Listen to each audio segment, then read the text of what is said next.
just wanted to show you guys something. A lot of people ask me like why I prune the trees way back. And I just wanted to, because a lot of trees, you know, they're beautiful when they're like this, right? It's my Figo Preto.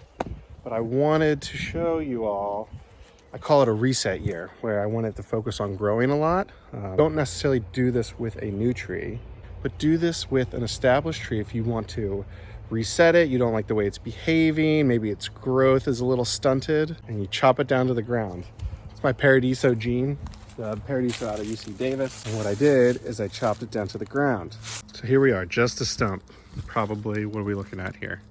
8 inches tall, this piece here. Now, because I cut all the branches down to the ground, new growth, new growth, new growth.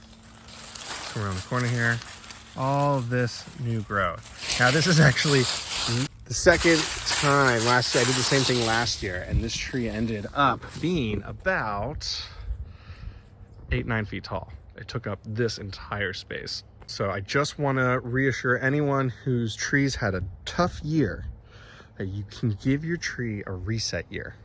If your tree has an established root system, so that is about a year or two of living in the ground. If it's growing erratically, uncomfortably, or you just don't like the way it looks, or if it's not fruiting for you and you want to get some growth started over so you have like first and second year growth that's growing nicely in years to come, give it a reset year. Chop it down to the ground. It will send out all these new buds, and I can attest and I can promise you that this tree by September, it's March 9th, by September will take up some entire space.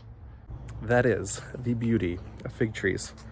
Once they're established, they're resilient and they will always give back to you. So that's it for now, Fig Fam. But I wanted to show everyone that as I was getting questions with some clients earlier this month. Cheers.